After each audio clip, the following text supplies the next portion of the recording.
Hello, this is the News Hipster, and welcome to another Viewpoint.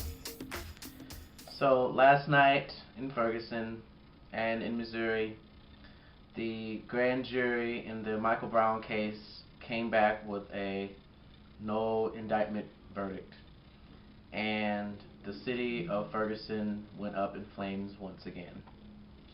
Unfortunately for the people who live there, they've had to deal with this for quite some time now, people coming in and protesting and showing their emotions and how frustrated they are with the police there and how unfair the system always works against them.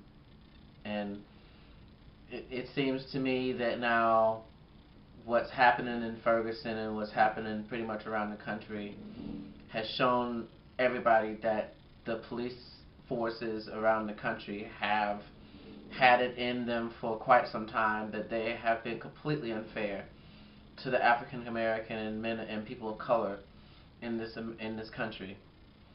And I think last night you saw, and what you're seeing, what you're seeing on the images coming out of Ferguson right now, is basically the last straw of people just had enough. Nobody was killed last night. Nobody was really hurt. People got arrested. Buildings were set aflame. Police cars were set ablaze. Pepper spray was thrown. Smoke bombs were thrown out. And it just seems that people, even though that the president and the Michael Brown family called for peace and this peaceful protesting and everything, it seemed that there were some people that just did not want to do that. They just couldn't do that. They couldn't help themselves. Once that verdict came down, once that prosecutor came down, Bob McCullough, with that verdict and that long drawn out explanation of this ruling, which was very strange. The strangest part about that whole thing was that he did it late at night, around 9 o'clock Eastern Time, about 8 o'clock Central Time, our time. And it seemed like he was waiting to see if the crowd would just get bigger and bigger, so that way he can purposely drop that bombshell on everybody to get everybody riled up, because he knew that what would happen is no longer would the attention be focused on the ruling itself, but it would be focused on the protesting and the violence and the outrage that would come afterwards. So nobody would actually be talking about what happened with the ruling. They'd be talking about all the outrage and everything. That's what that was about. It's sickening. And I think that they set this whole thing up to their favor. The whole process was rigged. The prosecutor did not want to put Darren Wilson in jail at all. He did not want to put Darren Wilson in jail. That was no point. There was no reason for him to do that. He wanted to make Michael Brown the criminal, the person who was the one that needed to be prosecuted, not Darren Wilson. Darren Wilson, and according to the prosecutor, was just doing his job. So let's take it to the grand jury and let them decide, instead of me trying to decide on my own and maybe take it to trial, to let the court decide on what happened. And that didn't work that way. Folks, this is true racism.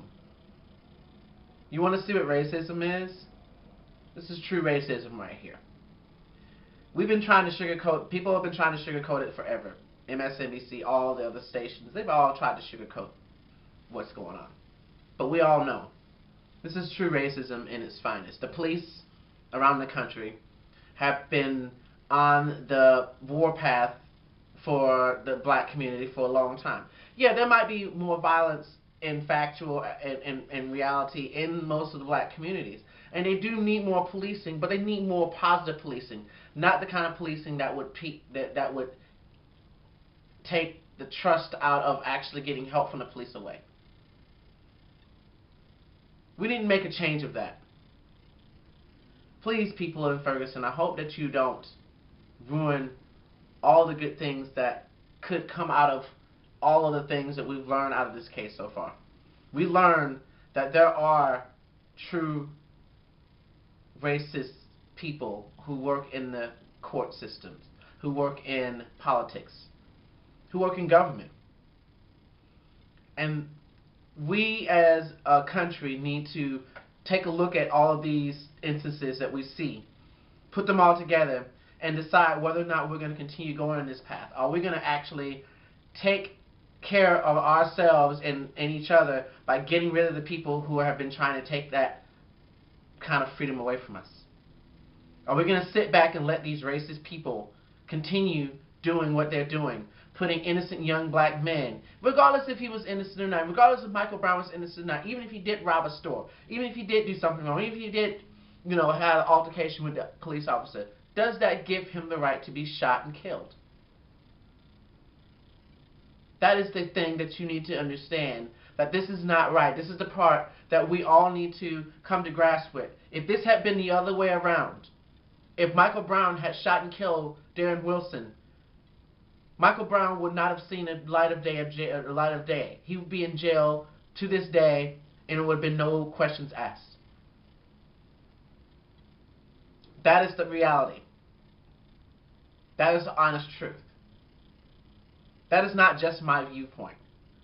That is the viewpoint of everybody around this country. That is not my viewpoint as an African American male. That is my viewpoint for a lot of people around this country. I lived through a lot of it myself back in Georgia. I lived through a lot of the racist undertones and the talking and things of that nature. I've lived through it all. But we don't have to live through that anymore. It's time for us as a country to take a stand on the police in the way that how they treat young men of color and people of color. It's time for our government officials to step up and actually do something about the way we are treating each other. They have the power to change laws and to make rules. They have the power to help this madness that has been going on, to keep things that's going on like what's going on in Ferguson right now, to keep buildings from being burned down in flames for people being outraged over a court case. The outrage needs to be at the voting booth. It needs to be in the polls. It needs to be in the town halls. It needs to be in the Capitol buildings. It needs to be at the White House. Now, the president did do a good job of speaking last night. But we all know he had to do it. He's African American himself. African American community need to hear his voice. But see, everybody thinks that because he's the first African American president that he has no real way of pushing people to understand what the struggle is, especially in the white community. What we really need is we need some of our white leaders to come and step up and say, hey, you know what? There is a racism problem. We need them to come to our side and say, hey, we need to stop this right now. We need to change our ways, or else this country is going to fall apart and we're not going to have any more freedom left here again. That's my viewpoint. And we'll see you next week. This is the News Hipster.